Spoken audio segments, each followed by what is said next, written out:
आप लोगों की नेक कमाई से जो पैसा बुद्ध विहार को दान में दिया गया, उसी पैसे से ये आज चीवर आए हैं, तो ये भी बहुत कठिन चीवर है। इसकी गरिमा भी वही है जो आज से 2500 साल पहले बुद्ध ने बताई थी। एक बार दान की महत्ता के राजा प्रसेनजीत के राज्य में जैसे ही तथागत बुद्ध ने प्रवेश किया, राजा प्रसेनजीत के नगर में शोर मच गया, तथागत बुद्ध आ रहे हैं, तथागत बुद्ध आ रहे हैं। सभी लोग सोचने लगे कि तथागत बुद्ध के भिक्षु संघ का सत्कार करने के लिए क्या किया जाए, सभी सोचने लगे। और जैसे ही बुद्ध ने उनके राज्य में प्रवेश कर राज्य से बाहर, बस्ती से बाहर विहार किया, तो राजा प्रसेनजीत ने अपनी गाड़ियां भरी, दाल से, चीनी से, शक्कर होती होगी उस टाइम तो, और आटा, गेहूं, जो भी खाने की चीज होती थी, और महाकारुणिक बुद्ध के सामने पहुंचे और कहा, तथागत, ये भिक्षु संघ के लिए मैं कुछ दान देना चाहता हूं। तथागत बुद्ध ने मौन रहकर स्वीकृति दी और सारा सामान एक साइड में उतार दिया गया। उसी नगर में एक बूढ़ी औरत भी थी। उस बूढ़ी औरत के कोई मकान भी नहीं था, गरीब थी, और वो भूख भी लगी थी, लेकिन भूख में वो एक अनार खा रही थी। उसके हाथ में एक अनार था, उसने उस अनार को तभी तोड़ा ही था और कुछ दाने ही खाए थे। लेकिन जैसे ही उसे सूचना मिली कि तथागत बुद्ध आए हैं और सभी लोग कुछ ना कुछ उन्हें दान करने के लिए, भोजन, कोई वस्त्र, कोई दवाई, कोई शहद, इस तरीके की चीजें पहुंचा रहे हैं, तो उस महिला ने, उस बुजुर्ग औरत ने उस अनार को खाना बंद किया और वो भी सभी के साथ तथागत बुद्ध के दर्शनार्थ हेतु पीछे पीछे गई। राजा प्रसेनजीत भी वहां बैठे तथागत बुद्ध की देशना सुन रहे थे,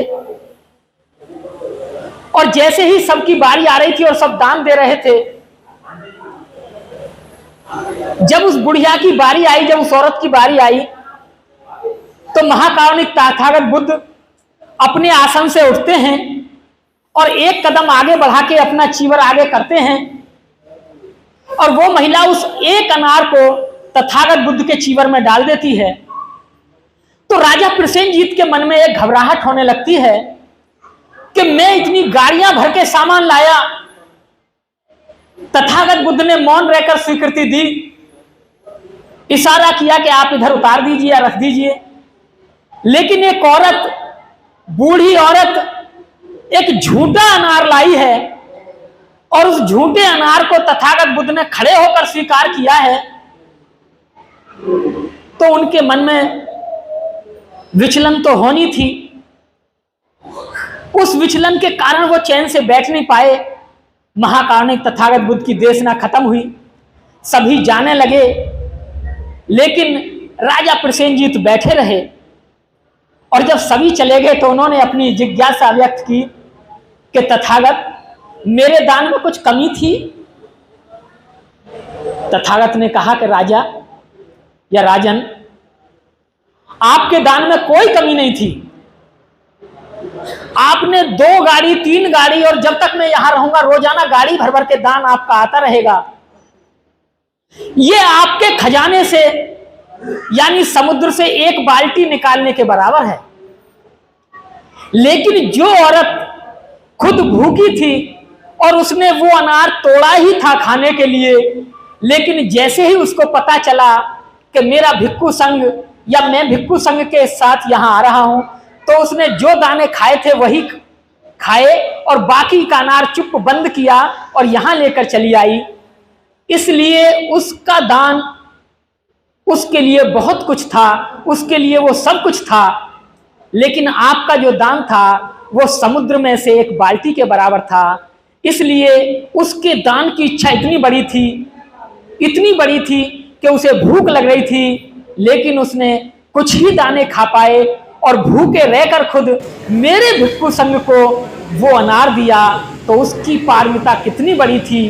वो खुद भूखी चली गई, अब कल ढूंढेगी, रात भर भूखी रहेगी, कल खाने का प्रबंध करेगी, लेकिन वो अपने खाने का प्रबंध जो अनार था उसे मेरे भिक्षु संघ को दे गई।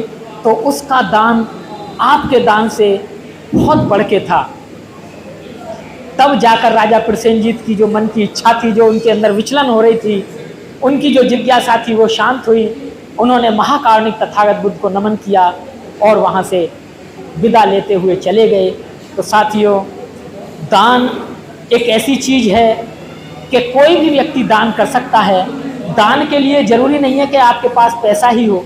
अगर आपके पास ज्ञान है, आपने ज्ञान अर्जित किया है, तथागत बुद्ध के उन 423 गाथाओं को आपने पढ़ा है, तो उन गाथाओं को आप जा के लोगों को सुनाइए, उन गाथाओं का दान आप कीजिए।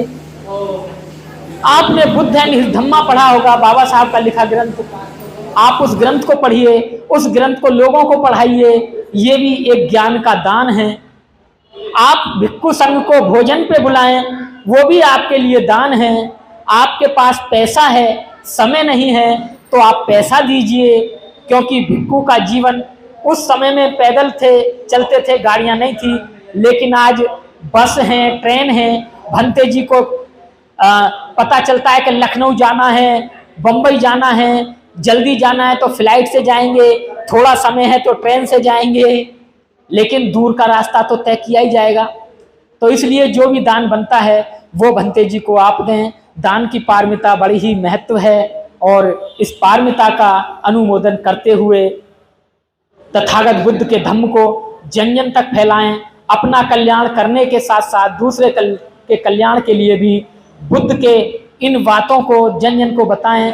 बाबा साहब बुद्ध एंड हिज धम्मा में लिखते हैं, वो कहते हैं कि बुद्ध का सच्चा और अच्छा अनुयायी वही है जो अच्छा और सच्चा बौद्ध होने के साथ साथ में एक अच्छा प्रचारक भी है।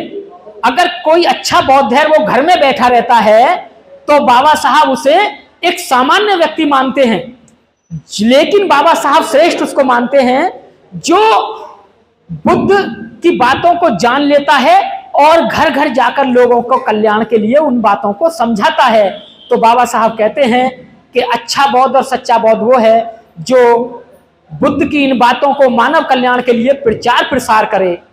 बहुत सारे हमारे यहाँ साथ ऐसे बैठे हैं, महिलाओं में भी ऐसी कई महिलाएं बैठी हैं जो प्रचार प्रसार करने के लिए आपके दिल्ली से दूर दूर तक जाते हैं, अपने जेब का पैसा खर्च करके, अपना समय खर्च करके।